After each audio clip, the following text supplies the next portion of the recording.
Zadatak nije ni malo jednostavan, treba nacrtati slavnu Mona Lizu. Svatko ima svoje viđenje kako ona treba izgledati.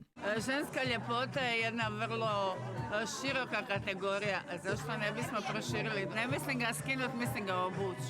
Na natječaj je stiglo skoro 50 radova. Oni najbolji dobili su nagrade. Lipa, ova je prava, ali nije gotova, čekaj malo. Kako ste počeli, kako ste vi to zamislili? Prvo oči. Jer ona već par sto godina gleda što se dešava oko nje, a dešava se svašta. No kakve veze ima Louvre s Varošjem? Ovdje tvrde i više nego što biste pomislili.